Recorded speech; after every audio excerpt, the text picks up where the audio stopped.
This is Theodor M. Vestal, Professor Emeritus of Political Science at Oklahoma State University. I'm so pleased to be taking part in this program today, commemorating the 117th anniversary of the Battle of Adwa. The Ethiopian Heritage Society in North America is to be commended for organizing the conference that we're participating in. And it's a special honor for me to be included in the array of speakers who are some of the most noted Ethiopianists and my friends gathered today to take part in this meeting. The Battle of Adwa was of great significance for the history of Ethiopia, for Africa, and for the world. It was significant in that it put an end to Italy's colonial ambitions about occupying the highlands of Ethiopia. And it united the Ethiopian people, with warriors coming from all over the country to fight against the Italian aggressors, the Italian invaders. So that this was one of the first greater Ethiopian efforts in the history of the country. It was significant because it preserved the sovereignty and the territorial boundaries of Ethiopia as they existed in 1896. And in effect, put Italy out of the Horn of Africa, except for their holdings in Eritrea for the time being. They were to come back later in neighboring Somalia, but that's another story. 1896 was at the apex of the scramble for Africa, in which European countries attempted to colonize African countries, African areas, in order to have economic and political gains for their country. So the fighting that ensued at Adwa was very significant in that it pitted the largest colonial force assembled in Africa at that time, a European army fighting against a united Ethiopian group from all parts of the country. And the fact that the Europeans were defeated established Ethiopia as a country to be reckoned with internationally, and in terms of providing a beacon of hope for African people everywhere, the battle was most significant. So that oppressed people, people in colonies, people in segregated societies looked to Ethiopia as the leader to keep them involved in trying to improve their situations. Internationally, Ethiopia was established as one of the major countries of Africa, a reputation that was to continue from that time forward. So that, in a way, the Battle of Adwa established Ethiopia on the international front as a significant player. In terms of putting an end to the myth that European colonialists were invincible, the Ethiopian armies proved that in combat in the Tigrayan region around Adwa. Up until that time, because of superior firepower and numbers and strategy, the Europeans had been able to conquer just about everyone they encountered along the way in Africa. But that changed with the Battle of Adwa. And the scramble for Africa was coming to a halt at that time, at the turn of the last century. So that it seemed most fitting that Ethiopia would be at the bulwark of putting an end to that attempt at colonial expansion in the Horn of Africa at that time. So I'm very pleased that Ethiopians are interested in this anniversary. It's a time that they should remember every year. They should read the great literature about this battle. I'm thinking especially of a wonderful book called The Battle of Adwa, Reflections on Ethiopia's Historic Victory Against European Colonialism, edited by Paulus Milkias and Getachew Metaferia, with some of the finest contributors from throughout the world, including Richard Pankhurst, Negusi Ayele, the late Harold Marcus, and Mesfin Araya. So it's a great lineup of scholars writing about Ethiopia and the Battle of Adwa.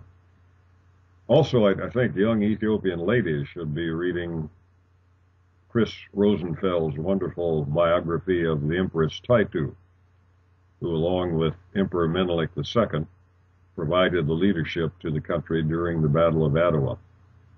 Chris Rosenfeld and Jean Rosenfeld, her husband, who had been head of the United States Information Service in Addis Ababa for a number of years, lived very near the Georgetown campus.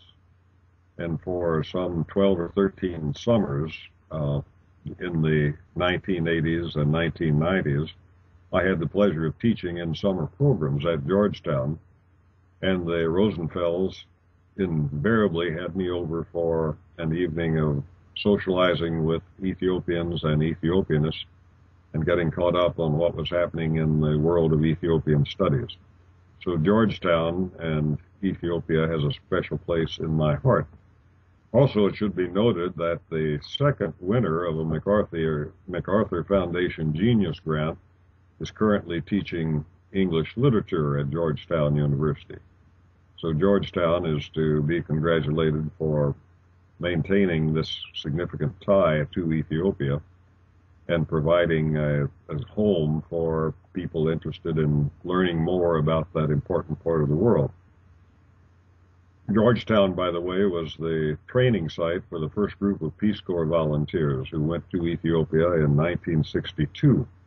At that time, the largest group of Peace Corps volunteers ever to go overseas, and they were trained at Georgetown University before going for their 2-year stint in Ethiopia in 1962. The volunteers were greeted by Emperor Haile Selassie at a reception at Jubilee Palace, and he said he appreciated their coming to help drive ignorance out of his country, which I thought was a very poetic way to describe the work of the Peace Corps. So again, there was a Georgetown connection through the Peace Corps with Ethiopia. So with this beginning, let us ponder more about the Battle of Adwa and its significance.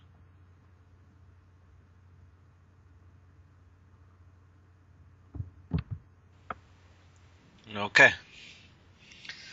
Now, you have a question for me or a question? Oh, anything you can add about the heritage society, the necessity of the society for the future generation and so on? Yeah. You ready? Yeah, go ahead.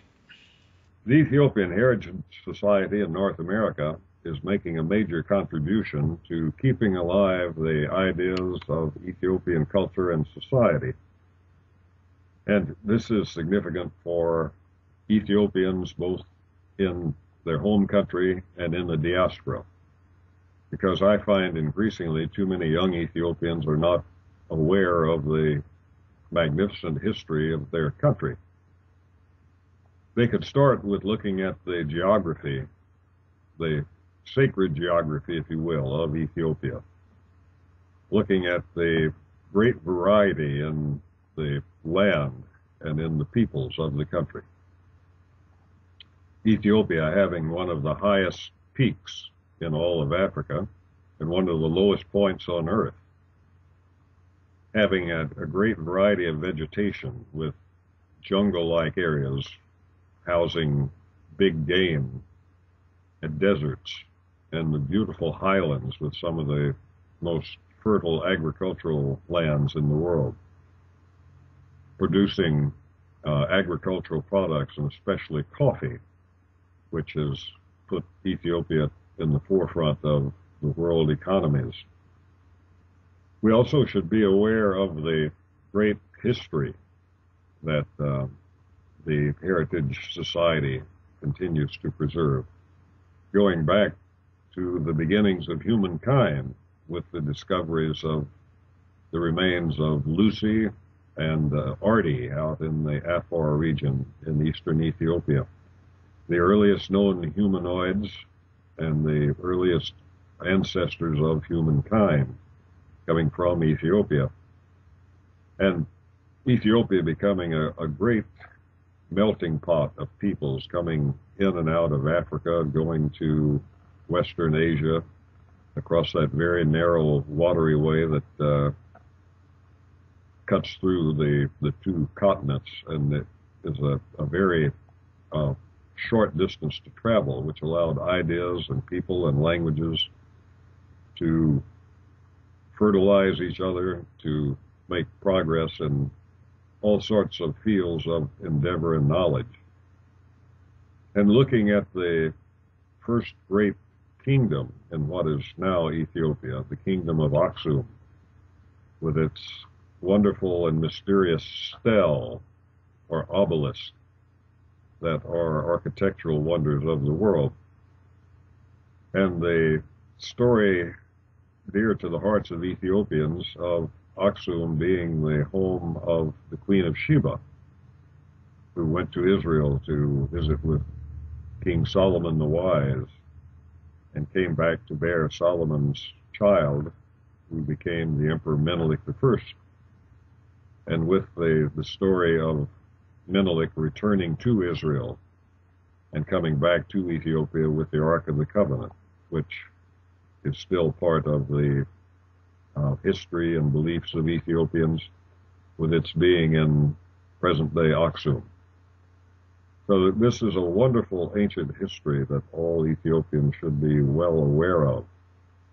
And then the other architectural feat of wonder, after Christianity came to the country and became really the state religion early on, among the very first Christian countries in the world, the architectural wonders of Lalibela, the magnificent churches carved out of stone, which people continue to use as places of worship today, and which are admired by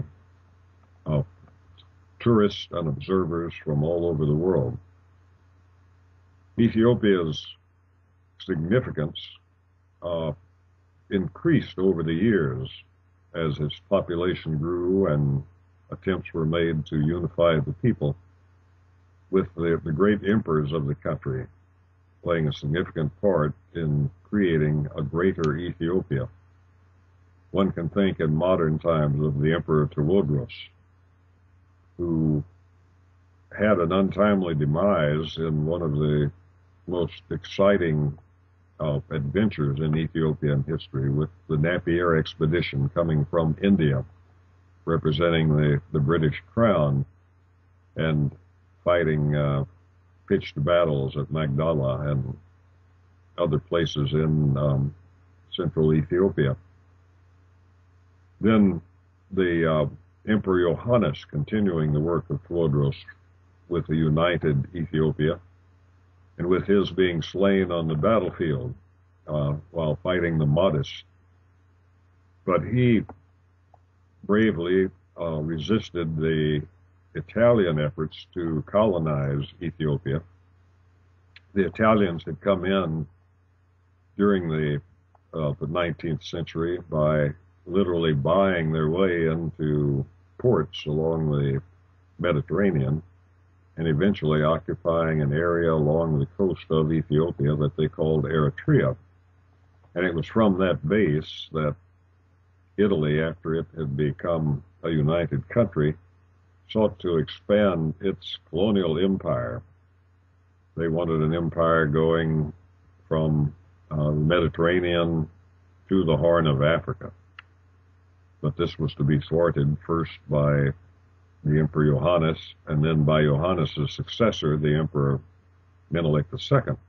Johannes, by the way, was slain on the battlefield. He was one of the last kings to be killed in battle, and it's perhaps fitting that it would be an Ethiopian king who would hold this distinction in Ethiopian history and world history. Menelik II was a great modernizer, and because of the Battle of Adwa, he was the great uniter of the peoples of Ethiopia. one can look at where the warriors came from, the description of the different groups involved in the battle, and see how this really was a greater Ethiopian effort. And his Empress Taitu was one of the most impressive women in Ethiopian history and set a role model for Ethiopian women everywhere. The Italians, by the way, fought bravely and well at Adwa, but they were overcome by the valiant, courageous Ethiopian warriors in the battle. And then they were treated with great respect by Menelik, who was truly a Christian gentleman in terms of taking care of the prisoners of war and starting his country on the road to modern medicine and joining the International Red Cross during his reign. So Menelik and the Battle of Adwa were a most significant event.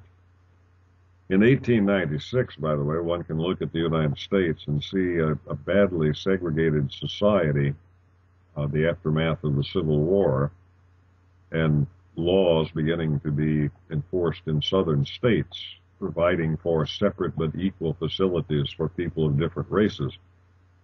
And it was in that same year, 1896, that Plessy versus Ferguson was decided by the U.S. Supreme Court, which in effect established the idea that separate but equal facilities would meet constitutional muster, so that people of color would receive separate facilities, which almost never were equal to those of the other population. That was to remain the law of the United States until 1955, when the Supreme Court case Brown versus Board of Education was decided, ending segregation in public schools and then setting up a timetable to put an end to that demand, that decree.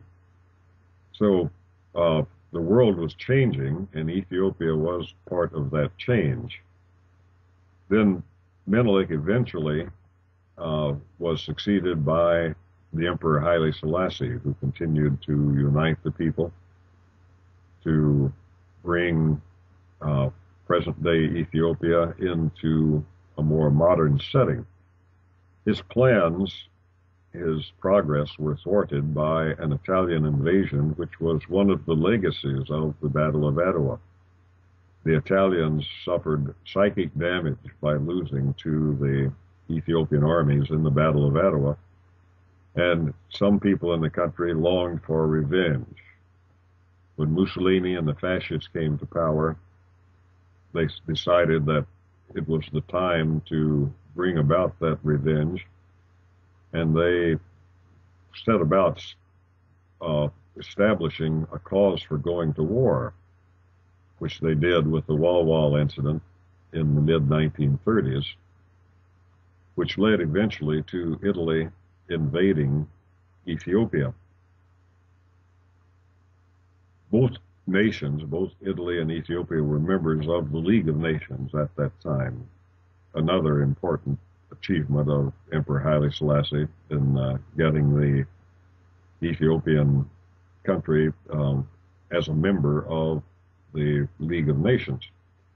And the League did not live up to its covenant, and the Italians were not hurt by the sanctions that were put in force against both countries, with the result that when the Italian forces entered Ethiopia from Eritrea and from Somalia, they were able eventually to defeat the Ethiopian army, which was outgunned, the Europeans bringing in all the most modern weapons of war, including airplanes, poison gas, tanks. And the outcome of the battles were very close, but eventually the Italians were able to conquer Ethiopia, sending Emperor Haile Selassie, at the recommendation of his Crown Council, to go from the country to try to keep the spirit of Ethiopia and its cause alive. He went to Jerusalem and eventually to Great Britain, where he was in exile for some 5 years. During that time, he made the most memorable speech in the history of the League of Nations, telling the nations of the world, today it is our turn, tomorrow it will be yours, a prophet of what was coming in World War II.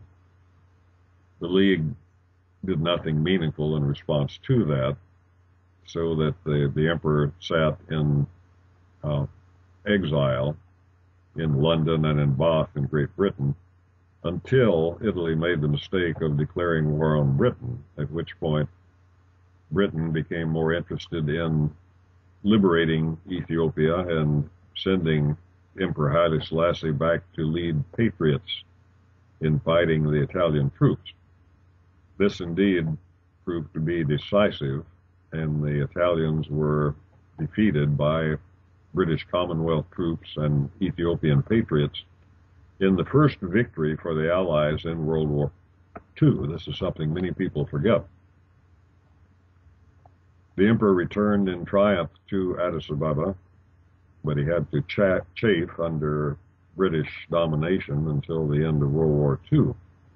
At that point, he became a close ally of the United States, which was very interested in real estate near Asmara that became Cagnew Station, a listening post for the United States military during the Cold War that was of great significance to the Allied to the Western countries of the world during the Cold War.